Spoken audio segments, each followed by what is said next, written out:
पास question number 39 है। इस question में हमसे ये बोला गया है, an equation is given here p plus a by v square equals to b theta by v, where p is pressure, v is volume and theta is absolute temperature.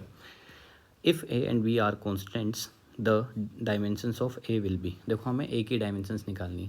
अब देखो प्रिंसिपल ऑफ होमोजेनिटी रूल क्या बोलता है कि same quantity में same quantity ही add हो सकती है। अब देखो इस LHS पार्ट को ध्यान से देखो, यहाँ पर प्रेशर है, P4 क्या है, प्रेशर है, और यहाँ पर क्या है, a by v square. Okay, तो हम जानते हैं प्रिंसिपल ऑफ होमोजेनिटी रूल के अकॉर्डिंग अगर प्रेशर है तो a बाई वी स्क्वायर भी किसके इक्वल होना चाहिए, प्रेशर का ही इक्वल होनी चाहिए। मतलब ये डायमेंशन दोनों की डायमेंशंस क्या होनी चाहिए, सेम होनी चाहिए। ओके, अब यहाँ पर देखो a बाई क्या है, वी स्क्वायर है, v क्या है यहाँ पे, वॉल्यूम है, v क्या है यहाँ पे, वॉल्यूम है। तो यहाँ पर देखो प्रेशर की जो डायमेंशंस है वही a बाई वी स्क्वायर की होनी चाहिए। तभी अब प्रेशर की डायमेंशन जानते हैं, प्रेशर क्या होता है, फोर्स अपॉन एरिया। ओके, तो फोर्स की डायमेंशंस हम जानते हैं m1 L1 T-2, ये हमारे किसकी होती है, फोर्स की, और एरिया की होती है L2, तो हो जाएगा m1L-1 T-2। ठीक है, तो ये हो गया m1L-1 T-2, ये किसकी होगी, प्रेशर की।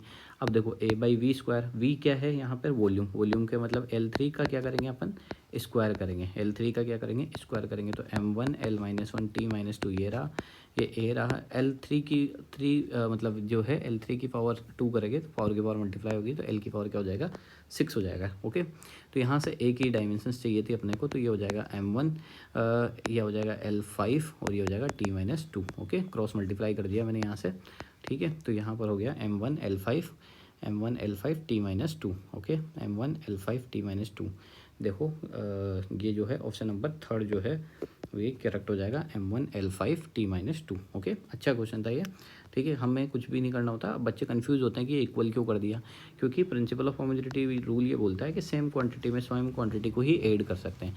तो प्रेशर की जो डायमेंशंस होगी वही a बाई वी स्क्वायर के डायमेंशंस के इक्वल होनी चाहिए, तभी जाके इन दोनों को मतलब ये ऐड होंगे। तो इसलिए डायमेंशंस को करने के लिए हमने यहाँ पर इसको इक्वेट किया। ओके, और यहाँ से सोल्व करके a की वैल्यू फाइंड आउट की। ओके, देखते हैं next question, question number 40। Which of the following dimensions will be the same as that of the time. तो अभी लास्ट क्वेश्चन अभी हमने डिस्कस भी किया था लास्ट वीडियो में कि ये हमें 3 टर्म है, √LC, ठीक है, RC और √L/R, ये तीनों आपको लर्न करनी। इन तीनों की डायमेंशंस किसके इक्वल आती है, यहाँ पर तीनों की डायमेंशन जो है वो हमारे पास टाइम के इक्वल आती है। तो ये जो है ये आपको डायरेक्ट लर्न कर लेना। ठीक है, ये जो है टाइम के इक्वल आएगी। ओके, तो यहाँ पर हमसे बोला गया है विच of the following is the same of. ठीक है, तो √LC नहीं है, RC नहीं है, L/R है, √LC RC L/R। ठीक है, ये ध्यान से देखना, यहाँ पर L/R आएगा। ओके, √LC RC L/R, तो यहाँ पर √LC RC L/R कौन सा ऑप्शन है, फर्स्ट ऑप्शन है, इसलिए यहाँ पर इसको डायरेक्ट ध्यान रख लेना, और ये इंपॉर्टेंट क्वेश्चन भी है। ओके, इसलिए मैंने हाईलाइट किया हुआ उसे। ओके, बढ़ते हैं नेक्स्ट क्वेश्चन की तरफ। Question number 41, the dimensions formula for of magnetic flux is. Magnetic flux का डायमेंशंस फार्मूला क्या होता है। अब देखो फ्लक्स का फार्मूला पता होना चाहिए पहले। तो फ्लक्स का फार्मूला होता है B.A। बी क्या होता है, मैग्नेटिक फील्ड, ए क्या होता है, एरिया। अब देखो बी कैसे निकालेंगे, तो यहाँ से बी की निकालने के लिए हम एक फार्मूला यूज़ में ले सकते हैं, F = QVB sin थीटा। ये क्या होता है, Q charge particle, V velocity से B मैग्नेटिक फील्ड में मूव कर रहा होता है, तो उस पर कितना फोर्स लगता है, QVB sin थीटा। यहाँ से डायमेंशंस में sin थीटा का कोई रोल नहीं है, तो इसको हटा देते हैं।